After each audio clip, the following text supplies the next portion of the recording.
All right.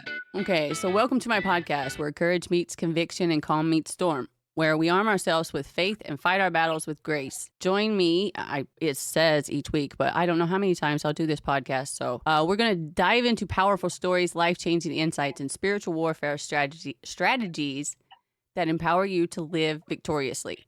Whether seeking peace in chaos or strength in struggle, this is your rally point. Gear up, gather your spirit, and step into the arena with us. It's time to unleash the warrior of peace within you. Let the journey begin. Okay, so brief introduction and background. How did we meet? Well, we met by, I believe it was through Firo. I believe Firo rated your channel one day. I'm I think almost pretty sure that's how it went. you're the second person that says that you've met me through Firo. The other one was Remedy. Yeah, I'm pretty sure that's how it went. I'm pretty sure I met Firo through another streamer as well, but that's kind of how it turned out. He's like, all right, we're gonna go and raid, and of course, here I am. I'll raid to anyone. Let's go. Let's go. And that's how we met. And I believe at the time you were playing. Geez, what is that game? Phasmophobia. Yes, there it is. It took me a second. I believe at the time you were still playing Phasmophobia. I think we actually played together once, didn't we? That was pretty Oh fun. yeah, a couple times. I remember playing around the campfire with the marshmallows and playing the guitar when we were really supposed to be chasing the ghost. Yep. Okay, And so some reason we failed many missions, but still yeah. had fun. For some reason, yeah, we just kept failing the mission. Okay, so please tell me a little bit about yourself and the journey of where you are today. I am Blue Cat, as most people generally know me by. I've had a very, very long and crazy journey, of course, including many highs and lows. I've been through a numerous amount of things, which has helped me build myself up to get to the point where I am today. You have had a very long journey, and I'm glad to be a part of it. You've had a really tough childhood that led you into a very strong man today. Very true. I mean, some of the things just, I don't know, I felt like there were little life lessons along the way. And I believe that really helped build up my character and, I don't know, try to make a better me. Yeah, life does give you obstacles to make you stronger, so you can become the actual human you're supposed to be. So, challenges and overcoming obstacles. What have been some of the biggest challenges you've faced in your life, and how did you overcome them? Ooh, for challenges, I'm gonna have to say overcoming certain emotions and certain addictions. I've gotten over nicotine. I've been clean off that for a couple years, you know. I had a really hard time with deep-seated sadness for many years, and that was a big struggle to pull myself up out of. So it's not easy, but it's definitely worth it. Okay, so looking back, what would you say were your most important lessons that you've learned? Allow others to help you at times. I'm a kind of a stubborn person, Same. and for a long time, I wouldn't allow people to help me. I think it was a pride thing. I'm like, no, I could do this. You know, I should be able to do it on my own. But at the time, if I accepted the help, it would have been a lot easier. So Sometimes we're a little bit too prideful to ask others for help when we need it.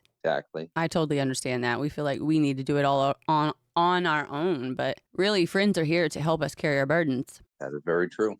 So, what are you currently working on, and what can we expect to see from you in the future? Currently, I am working on multiple projects for my job. I'm trying to help make it a better and safer place overall. I'm been working on some side projects in the background, been still like getting better at drawing, editing, stuff like that I still enjoy. Good. I'm glad you Um didn't give that up. yeah.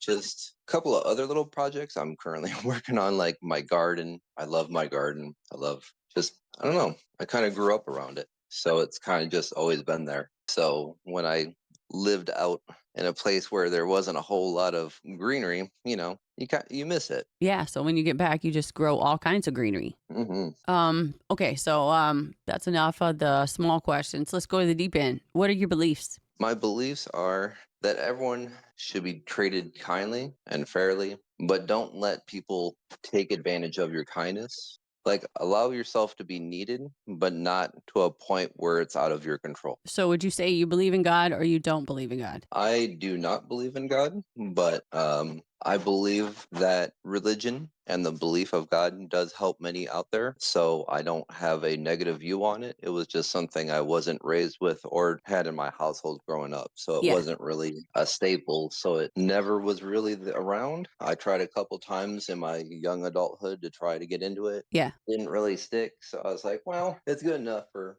friends and family. So why not? So So, in the absence of belief in God, how do you find meaning and purpose in life? I guess by doing what I can and giving my utmost for my loved ones, which includes, family and friends. Yes. So I go out of my way. I try to help people all the time. I try to build people up and just be there for whenever people need me, really. And everything I've mostly done in my life has been towards the service of others, which can also kind of come back as a slight negative because as Sometimes, I'm yeah. giving so much to everyone else, I didn't focus as much on myself for many of those years, which is something I've changed recently in the last couple of years, and I've been building on a lot of. Yes.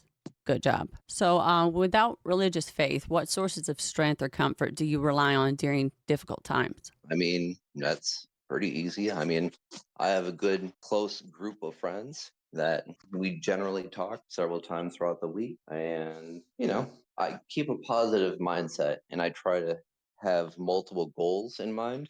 So I'm always striving for something. So, afterlife and existence. What is your view on the afterlife? It's, to be honest, my view is rather bleak. Uh, for myself, I believe when I pass away, that's all, like just nothing, which is kind of scary to some. Just sleep? Yeah, but for myself, it just kind of seems like a never-ending sleep. So it's not a terrible thing. All things that are living eventually will have to die. And I come to a comfort with that many years ago due to some of the experiences I've been through. Does that impact your approach on life? Actually, yes. More so nowadays Explain. because I try to make the most out of what I have left. Nothing is guaranteed, so I might as well live it up and do as much as I can while I can. Do the best you can, while you're here. Hmm. So, do you think that things continue to exist in some way, or is everything only made of physical matter? That one's a bit more difficult. I mean, I know everything has a physical manifestation, but for the other, I'm not so sure. That one, yeah, I'm not really sure how to answer that one, to be honest. That's okay. You're actually the only one that made it to that question. So, you've been the only one in the non believer category. I've had two categories, either questions for believers or non believers. So, this is new to me too. So, but you did very well. And thank you for joining me today. I've waited so long to interview you. You're such a busy person. Thank you for having me. I definitely enjoy our talks that we have.